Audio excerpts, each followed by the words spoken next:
আপনি তারেক রহমান সাহেবের আজকে যে প্রেস কনফারেন্স, সেখান থেকে আপনার জন্য মূল টেক অ্যাওয়ে কি, মূল বার্তাটা উনি আসলে দেশের মানুষকে, সারা বিশ্বকে কি দিতে চেয়েছেন? না, আপনি যদি এক কথায় বলেন যে রাজনীতির গুণগত পরিবর্তন এবং রাষ্ট্র ব্যবস্থাপনায় যে গুণগত পরিবর্তনের কথা বলা হচ্ছে, সেটি তিনি সম্পূর্ণভাবে ধারণ করে কথা বলেছেন। যেহেতু আমরা বিজয়ী হয়েছি, অথবা আমাদের দায়ও বেশি, সেই জন্য দেখবেন যে আগামীকাল কিন্তু আমিরে জামাতের বাসায় যাওয়া বা নাহিদ ইসলামের এনসিপির প্রধানের বাসায় যাওয়া, এবং আমরা মনে করছি যে বৃহত্তর জাতীয় স্বার্থে আমরা কাজ করব। সৌহার্দ্যতাপূর্ণ একটা সম্পর্ক থাকবে, কার্যকর বিরোধী দল থাকবে, কার্যকর সরকার থাকবে। এবার মনে রাখতে হবে, শুধু সরকারের দায় বিরোধী দলের উপর জবাব থাকবে না, সরকারকে নিজেকেও আইনসভার উপর দায় থাকতে হবে। কারণ সরকারি দলেরও অনেকেরও কথা বলার সুযোগ থাকছে, এবং সেও সরকারের কাছে জানতে চাইবে, নিজ দলের সরকারের কাছে। যার ফলে আমাদের রাষ্ট্রের তিনটি বিভাগ, ধরেন নির্বাহী বিভাগ, আইন বিভাগ, বিচার বিভাগ, তিনটি স্বতন্ত্রভাবে ফাংশন করছে। কারণ আইন বিভাগের কাজ হবে সরকার ঠিকমতো ফাংশন করছে কিনা সরকারকে জবাবদিহিতার মধ্যে রাখা। নির্বাহী বিভাগ এবং আইন বিভাগ আবার বিচার বিভাগের কাছে ওই দুই বিভাগ সঠিকভাবে ফাংশন করছে কিনা তারও একটা কিন্তু অবজারভেশনের মধ্যে থাকে। আর জনগণ তো আছেই, যেহেতু গ্রহণযোগ্য নির্বাচনের সার্বজনীন পথ আমরা নিশ্চিত করেছি যে 5 বছর শেষে ক্ষমতায় ছেড়ে আপনাকে নির্বাচন করতে হবে। যার ফলে জনগণের ক্ষমতায়ন যখন হচ্ছে নিশ্চিতভাবে, তখন কিন্তু রাজনৈতিক দলগুলি, সরকারি দল, বিরোধী দল, উভয় কিন্তু যথা উপযুক্ত ফাংশন করার প্রয়োজন রয়েছে।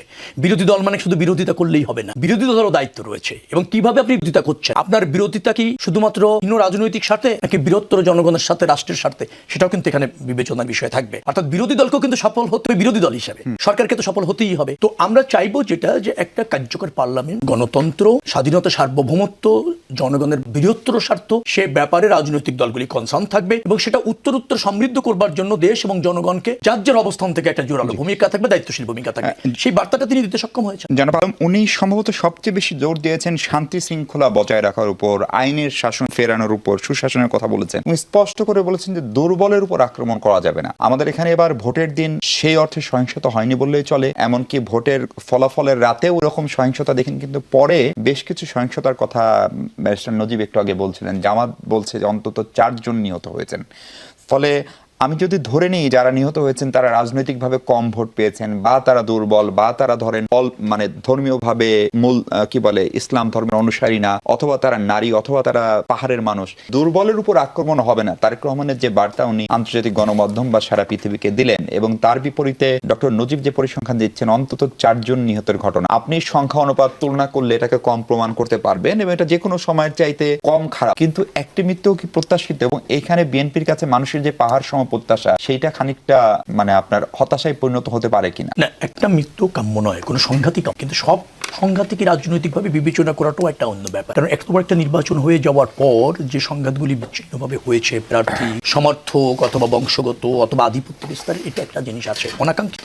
ডেফিনেটলি যারা করেছে তাদের বিচারের আওতায় আনতে হবে। বিএনপি এখনো সরকার গঠন করেনি, ডেফিনেটলি এই সরকারেরও দায়িত্ব রয়েছে সেটা তদন্ত করে এখনই ব্যবস্থা নেওয়ার, এবং তার প্রতি আমাদের পূর্ণ সমর্থন রয়েছে। নিশ্চয়ই বিএনপি সরকার গঠন করলে এটার উপযুক্ত তদন্ত করবে। এবং আরেকটা কথা বলা, নিহত অনাকাঙ্ক্ষিত কোনোভাবেই, কিন্তু নিহত হলেই কিন্তু দায় আরেকজনের হয়ে, অনেক সময় আত্মরক্ষার থেকে তো নিহত। কারণ আমি আক্রান্ত শিকার হয়েছি, আক্রমণের জন্য দায় ধরেন আপনারই ছিল, কিন্তু আপনি আক্রমণ করার পর হয়তো পাল্টা আক্রমণ আপনি নিহত হয়ে, এরকম কিন্তু হয়। সেই জায়গাগুলি মানে রাজনৈতিকভাবে না দেখে ঘটনার সত্যতা যাচাই করে তদন্ত সাপেক্ষে আইনের আওতায় আনা দরকার আছে। এত বড় দেশ, এত রাজনৈতিক উত্তেজনা, তার মধ্যে একটা নির্বাচন শেষ হয়েছে, কোনো জায়গায় কিছু ঘটনা ঘটেছে এরকম, কিন্তু যেভাবে বর্ণনা করা হচ্ছে জামাত ইসলামের পক্ষ থেকে, আমি যতটুকু জানি সেভাবে ঠিক না। আমাদের আরেকটা জিনিস করতে হবে, সেটা হচ্ছে যে ঘটনার বস্তুনিষ্ঠতা যাচাই করেই ব্যবস্থা নেওয়ার ব্যাপারে যদি আমরা সব দল মনোযোগী হই, তাহলে এই সংঘাত কিন্তু কমবে। কিন্তু আমরা যদি আবার রাজনৈতিকভাবে খালি দায় চাপানোর চেষ্টা করি যে আমরা নিহত হয়েছি দায় অন্য দলের, অথবা অমক নিহত হয়েছে দায় অন্য দলের, তখন কিন্তু বিচারের বাণী নিবৃত্তে কাঁদে। আমি সেই জায়গায় যেতে চাইছি।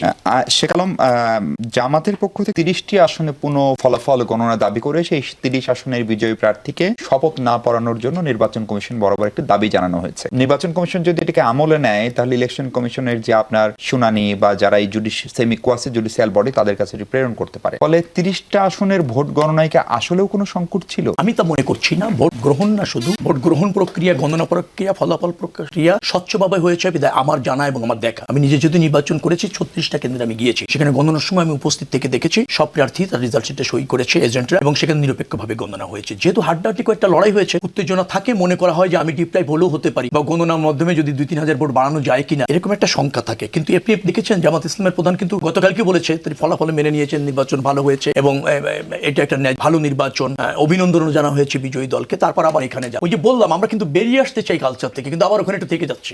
মানে ক্ষমতার অংশ হওয়া বা নিজের আধিপত্য বা নিজের পরাজয়টাকে অন্য কোনো এক্সকিউজ দিয়ে বিতর্কিত করা যায় কিনা, অথবা দলের অন্যদেরকে মেসেজ দেওয়া যায় কিনা চাঙ্গাটার জন্য, অথবা দলের সাথে থাকার জন্য ব্যর্থতার দায় নিতে না চাওয়া, এই কালচার থাকার থেকে এই বক্তব্য মনে করে যে জামাত ইসলাম সম্পূর্ণ বিরত আসতে পারে। তারপর আমি বলি যে যেহেতু তারা সন্দেহ করে, তারা এই দাবি করতেই পারে, রাজনৈতিক দল হিসেবে এই দাবি করা খুব অযৌক্তিক বা অন্যায্য দাবি বিএনপিও কেউ চেয়েছে, ধরেন ঢাকার আমিনুল। না আচ্ছা, আমাদেরও আছে মানে কি, যেখানে যেখানে কন্টেস্টে যে হেরেছে সেই প্রার্থী মনে করতে